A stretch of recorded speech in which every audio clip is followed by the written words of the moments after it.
2002 ప్రామాణికం తీసుకొని దాన్ని బేస్ చేసుకుని చేయడానికి ఇదే కారణం. ఎలా 2002లో ఎస్ఐఆర్ నడిచింది కదా, 2002లో 18 సంవత్సరాల వయసు కలిగి ఉన్నారు అంటే వాళ్ళు 1984లోనే పుట్టినట్టు.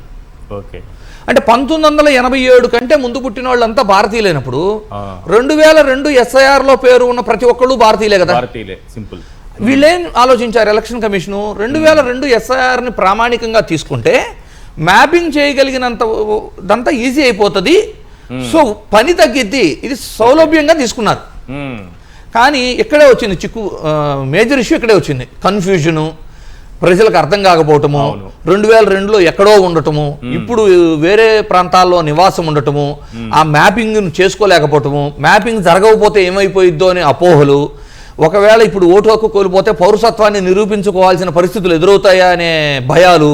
ఇవన్నీ భయాలు అపోహలేనా, వాస్తవాలు కావా? అంటే కోల్పోతే ఆ పరిస్థితి కూడా ఉంది, నిరూపించుకోవాల్సిన అవసరం కూడా ఉంది.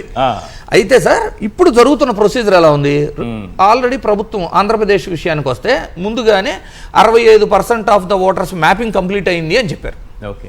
అంటే ఏంటి, మ్యాపింగ్ కంప్లీట్ అయిన వాళ్ళు కేవలం ఫోటో అంటించి సైన్ పెడితే చాలు అని చెబుతున్నారు. ఎందుకంటే ప్రీ ప్రింటెడ్ దాంట్లో వాళ్ళకి ఆల్రెడీ మ్యాపింగ్ దొరికింది కాబట్టి 2002లో ఏ నియోజకవర్గంలో ఏ పోలింగ్ బూత్లో ఏ సీరియల్ నెంబర్లో వాళ్ళు ఉండారు అనేది రాస్తారు. ఇక్కడ ఒకవేళ లేకపోతే ఏంటి, మ్యాపింగ్ చేసుకోలేకపోతే ఏంటి అనేది మేజర్ ఇష్యూ. అలా చేసుకోలేకపోయినా ఓటు పోదు సార్. కాకపోతే ఏమైందంటే నోటీస్ వస్తుంది.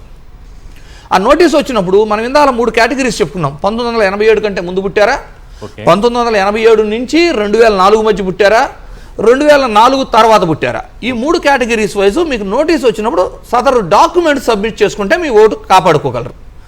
ఈ ఎన్యూమరేషన్ ప్రాసెస్ ఎలా జరుగుతుంది, ఇంటింటికి వచ్చి బిఎల్ఓలు ఎన్యూమరేషన్ ఫామ్ ఇవ్వాలి. రాకపోతే ఏంటి అనేది మళ్ళీ చెప్తా. బిఎల్ఓలు ఇంటింటికి వచ్చి ఎన్యూమరేషన్ ఫామ్ ఇవ్వాలి. మీకు 2002లో మ్యాపింగ్ దొరికినా దొరకకపోయినా ఎన్యూమరేషన్ ఫామ్ ఫిల్ చేసి వెనక్కిస్తే డ్రాఫ్ట్ లిస్ట్లో మీ ఓటు వస్తుంది.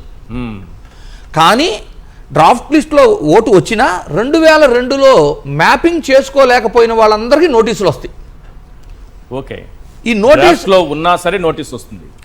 2002తో మ్యాపింగ్ చేసుకోకపోతే రైట్. ఎన్యూమరేషన్ ఫామ్ మీ దగ్గరకు వస్తే ఎన్యూమరేషన్ ఫామ్ లో 2002తో మ్యాప్ చేసుకోగలిగితే నోటీస్ రాదు. ఒకవేళ మ్యాప్ చేసుకోలేకపోయినా దాన్ని నింపి మీరు వెనక్కి సబ్మిట్ చేస్తే ఫస్ట్ డ్రాఫ్ట్ లో మీ పేరు వస్తుంది, కానీ నోటీస్ వస్తుంది, దాంతో పాటు నోటీస్ వస్తుంది.